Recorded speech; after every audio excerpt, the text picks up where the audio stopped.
Hello everyone and welcome to Wednesday's show. We are now firmly in the middle of the week. So I think we can move beyond Sunday's game at Dens Park. We don't need to revisit all of that again. I don't think I've got that in me.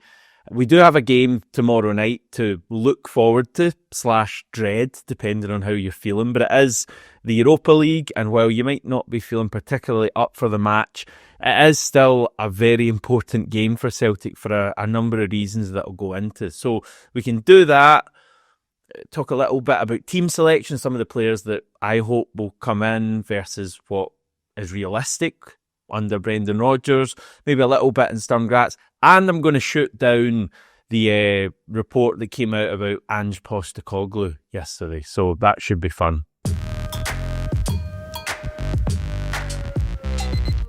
And a big thanks to Practical CBT for sponsoring today's video. That's them there. They offer simple support for men's mental health. And yeah, tomorrow night we have another game. And yeah, as I said in the intro, I'm looking at various things online and some of the comments we get on here and the forums and stuff like that. I don't think there's a general feeling of excitement ahead of tomorrow night's game against Sturm Graz, and I guess there's probably a number of reasons for that.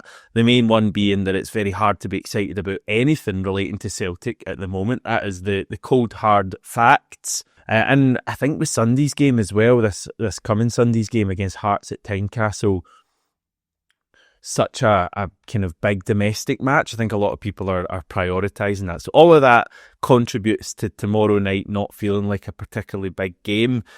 But it is an important game for a number of reasons. First of all, we are up against it already in the Europa League. We've got 1 point from our first two matches. Remember that you're likely looking at us needing 11 points just for a top 24 spot and just to make it to the knockout rounds of the Europa League. 10 points could do it, but last season some teams went out on 10 points. So you're looking at 11 points. Obviously, we've got one so far. Were we not to win tomorrow night's game or even lose to Sturm Graz, going to Denmark and then having even tougher fixtures to finish off the Europa League campaign, the likes of Roma, Bologna, Feyenoord, would really be up against it, I think. So it feels like a must-win match for us tomorrow in terms of progressing in the Europa League. But I think even just away from that, after how bad Sunday was, if we don't see some sort of a reaction from everyone tomorrow and a better performance, and I'm not just talking about a performance, where we come flying out the traps and look hungry for 5, maybe 10 minutes, but then kind of fall off into our normal ways.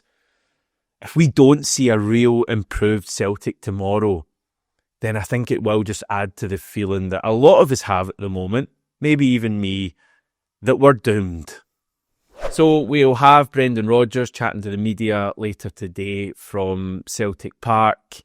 And yeah, I was going to say, I think it could be interesting, just given some of the things he said after Sunday and how disastrous Sunday was and just the general feeling at the club at the moment. It's going to be interesting to see what kind of things he says.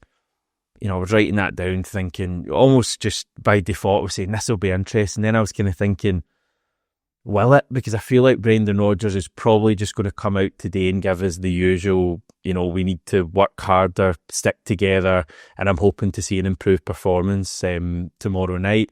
I think for me, where he can really do his talking is when he names his starting 11 for tomorrow night's game. And I've been very clear on this channel that I feel the way that we get through this, or basically the only way I can see us getting through this, is if Brendan Rodgers starts being bold and starts dropping some players who aren't doing it but still seem to start every match, and introduces a number of players who are currently on the fringes but I feel could at the very least be hungrier than some of the players who have been starting in recent times. So yesterday I did I'll call it an exciting 11, and it was pretty unrealistic. I mean, we're not going to see all of those changes made by the manager for tomorrow's game. So today I'll do what I think Brendan Rodgers could do tomorrow, because he's tended to make a few changes for these Europa League matches going from the weekend to midweek. But while I think a lot of us would probably like to see him make real wholesale changes, and guys like Kasper Schmeichel and Cameron Carter-Vickers and Callum McGregor potentially dropping out of things, I don't think that's particularly realistic. I don't think he's going to remove these guys from the starting lineup for tomorrow's game. So just first of all, very quick injury update, and again we'll get a full assessment from Brendan Rodgers later today, but the latest we have, Dyson could be back for tomorrow night's game after his recent hamstring issue. Alistair Johnson could be back in the matchday squad too at long last, but I doubt he'd start the game tomorrow. And finally, Pilo Bernardo, who also missed the weekend through illness. Again, you would think with an illness that hopefully he'd be ready to be back in the matchday squad for tomorrow night's game. But just assuming none of those guys are ready to start, which is a possibility, I do think we could see Brendan Rodgers go with something like this. I was looking back at his teams for these European games, and he tends to keep the spine of the team unchanged. So, as I say, Kasper, Cameron Carter-Vickers, Liam Scales, Callum McGregor, Kelechi Iheanacho, and also Sebastian Tenecti, who I realise is not the spine of the team. But those are the guys that are pretty nailed on to start games under Brendan Rodgers. I do think we'll see changes in the fullbacks. Colby Donovan and Marcelo Sarachi likely coming in. I think Arnie Engels could start the game, but possibly beside Real Hatate. And I do wonder genuinely if he might try to get Michel-Ange Balikwisha back into things, given how poor Hyunjin Yang was on the right on Sunday. Maybe Benji Nigren could be another option there. So I think that would be 4 changes from the weekend, which is kind of par for the course of what we see from Brendan Rodgers for these European matches. Again, that's not my team. I'd be making far more changes than that. But I think in terms of what is realistic, could be something like that.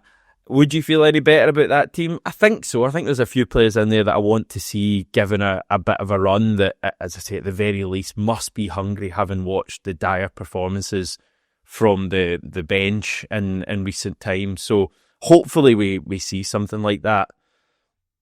I did see a couple of very bleak stats yesterday that I want to share with you. There was one going around one of the forums that we haven't won 3 games in a row since like November of last year. Did a bit of investigating into that. That's not true, because we won 3 in a row at the start of this season, and we also won 3 in a row in the league at the start of this season to kick the season off. So that wasn't true. However, there's a couple of bleak ones just from this season. So we're 14 competitive matches into this campaign, and we haven't scored a goal before the 26th minute. Which, when you think of how quickly we have tended to start games under Brendan Rodgers, certainly under Ange Postecoglou in recent years, for us, 14 competitive games into the season, a quarter of the season gone, to have not scored a competitive goal before the 26th minute is pretty mad. We've actually scored 2 goals directly on the 26th minute. Yang against Thistle and Dyson against Falkirk, both of those in the cup. But that's remarkable. And also, again, 14 matches played. Celtic have scored 5 first half goals this season. 5 first half goals in 14 matches. So we are not starting games well. We're not finishing them particularly well either. But if I was looking at the main issue, 5 first half goals all season is a big one.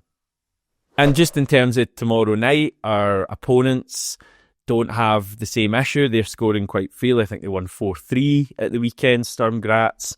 They're on a 4-game winning run at present since they lost their Europa League opener away to Midtjylland, who of course are a team that we're going to play away from home in a couple of weeks. Sturm Graz did defeat Rangers in their last Europa League match. So they're 22nd in the giant table. In the Austrian Bundesliga, they're top of the league at the moment. They're 3 points clear of Salzburg, and they also have a game in hand. They played 9, won 7, lost 2. So a fairly good start to the season. I'm going to do a bit of a deeper dive into them tomorrow, look at maybe some of their key players to watch out for in the game. But I think generally they're going to be a pretty well organised team who can frustrate us, and that's not particularly hard to do against Celtic at the moment to stop us from creating chances. But clearly they're going to come to Celtic Park and they're going to think they can win that game and take a big step towards the knockout rounds. Just away from tomorrow's match, I just wanted to discuss the Ange Postecoglou report that had come up yesterday. It certainly has got people talking, and it came from a guy, Pete O'Rourke, who you may be familiar with. He's a transfer correspondent at Football Insider, and long-term viewers will know that I don't tend to pay too much attention to Football Insider. I think they can be pretty unreliable at the best of times, and that's, I think, been proven over the years. Well, yesterday they had a report up which read, exclusive, Ange Postecoglou could make sensational Celtic return, with the intro saying Ange Postecoglou would seriously consider a sensational return to Celtic if the opportunity arose, sources have told Football Insider.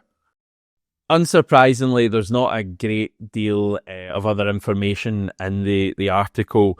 There's a later line that kind of summed it up for me, and it reads, it remains to be seen whether Postecoglou would return to Celtic, but after having so much success in his first spell, he would definitely consider the option. And I did think it was interesting that O'Rourke, who has I think 157,000 followers on X, didn't actually tweet the news out or the report out. So yeah, for me, barely worth covering this. I'm doing it for a few reasons. One, it's a little bit of a quiet day, but also just because if perhaps you've seen this and maybe you've kind of taken it at face value and you're thinking there's something going on here with Ange returning to Celtic, I think it's very much the case that this isn't going to be happening. Just personally speaking now, and generally, I would be very, very surprised if Ange was to return. And I obviously say that as someone who's studied Ange more than most. Wrote a book about him, which, by the way, you can still get online if you fancy being transported back to happier times. Never Stop, how Ange Postecoglou, I forgot what it's called, brought the fire back to Celtic, available on Amazon. Completely shameless plug there. That might be another reason why I brought this up. But yeah, he just everything to do with Ange. He seeks new challenges, he values change, and where Ange feels that a role has fulfilled its purpose or can't fulfill what he wants, he tends to move on. That's why he doesn't last particularly long at many clubs. He tends to, go on to new challenges quite quickly. And, he's never managed the same team twice in his career so far.